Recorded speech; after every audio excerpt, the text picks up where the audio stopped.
कमरे के अंदर से आती आवाजों को किरण जी ठीक से सुन नहीं पा रही थी, लेकिन इतना समझ रही थी कि बेटे और बहू की लड़ाई हो रही है। उन दोनों के बीच पिछले कुछ दिनों से लगातार तनाव चल रहा था। किरण जी और राकेश जी के इकलौते बेटे रोहित ने अपनी पसंद से शादी की थी। किरण जी इस शादी से ज्यादा खुश नहीं थी।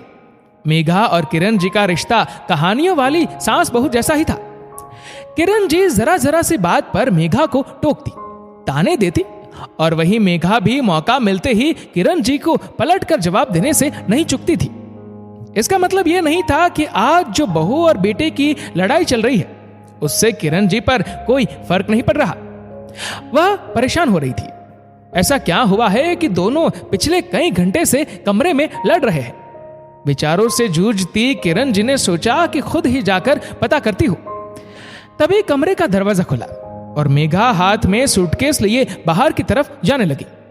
यह सब क्या है मेघा? कहकर किरण जी ने आगे बढ़ उसका हाथ पकड़ लिया। कहां जा रही हो? मम्मी जी, ये बात आप मुझसे नहीं अपने बेटे से पूछिए, सुबकते हुए मेघा ने जवाब दिया। चुपचाप यहां बैठ जाओ दोनों, किरण जी ने सख्ती से आदेश देते हुए कहा। रोहित और मेघा दोनों किरण जी के कहने पर सोफे पर बैठ गए। अब तुम दोनों मुझे बताओ कि आखिर ऐसा क्या है जिसकी वजह से तुम दोनों इतना लड़ रहे हो। मुझे पता है पिछले कई दिन से लगातार तुम दोनों के बीच लड़ाई चल रही है। किरण जी का इतना कहना था और मेघा की आंखों से आंसू बहने लगे।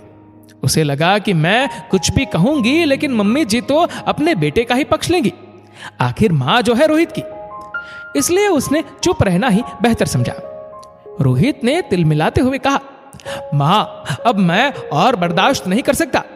मैं मेघा के साथ नहीं रह सकता। मां, मैंने अक्सर इसे आधी रात को किसी से फोन पर बात करते सुना है। ये मेरी चोरी से किसी से चैट भी करती है। बस कर रोहित, बहुत हो गया। जब मन करा शादी कर ली, जब मन करा तलाक की बात करने लगे। ये कोई खेल नहीं है। अगर तुम्हारे रिश्ते में विश्वास ही नहीं था तो तुमने मेघा से शादी ही क्यों करी थी? किरण जी का गुस्सा अब काबू से बाहर हुआ जा रहा था। कान खोलकर सुन ले, जो आज के बाद मेरे सामने मेघा के चरित्र के बारे में कुछ भी कहा, मैं पिछले 2 साल से उसके साथ रह रही हूं। मैं जानती हूं कि ये कैसी लड़की है। मुझे मेघा से कोई सफाई नहीं चाहिए। इसके बाद भी अगर तू सोचता है कि तू इसके साथ नहीं रहना चाहता तो दरवाजा खुला है, तू जा सकता है। ये मेरी बहू का घर है रोहित, और इस बात को हमेशा याद रखना। किरण जी ने रोहित को अग्नि नेत्रों से घूरते हुए कहा। किरण जी का इतना कहना था कि मेघा फूट फूट कर रो पड़ी और किरण जी के गले लग गई। चुप हो जा बेटी। ठीक है कि मैं तुझे डांटती हूं, लड़ती हूं, लेकिन तेरा तिरस्कार करने का अधिकार मैंने किसी को नहीं दिया है। थोड़ा संभलते हुए मेघा बोली, मम्मी जी, अगले हफ्ते रोहित का जन्मदिन है। मैं उसके लिए सरप्राइज प्लान कर रही थी। इसी सिलसिले में मैं रोहित की चोरी से अपने फ्रेंड से बात करती थी, लेकिन रोहित ने इसे गलत समझा और मुझ पर विश्वास ही नहीं करा, ना ही मेरी बात सुनी। रोहित हतप्रभ सा खड़ा रह गया।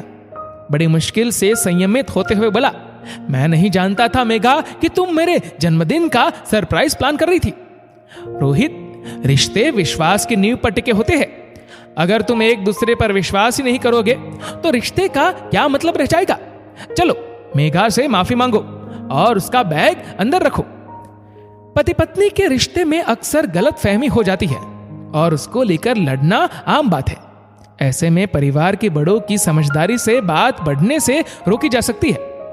सास बहू के रिश्ते को लेकर सबके अपने अलग अनुभव होते हैं। अक्सर सुना जाता है कि जैसी सास कहानियों में होती है वैसी वास्तविकता में नहीं होती। यदि आपको मेरी कहानी अच्छी लगी तो मैं आपसे विनती करता हूं कि इस कहानी की सास की अच्छाई आप स्वयं में समाहित करने की कोशिश करें, ना कि किसी दूसरों से अच्छाई की अपेक्षा करें। अगर आपको वीडियो अच्छा लगा हो तो इस वीडियो को लाइक करेगा, शेयर करेगा ज्यादा से ज्यादा लोगों तक, और ऐसे ही और भी इंस्पिरेशनल वीडियोस के लिए हमारा फेसबुक पेज आज ही फॉलो करें। धन्यवाद।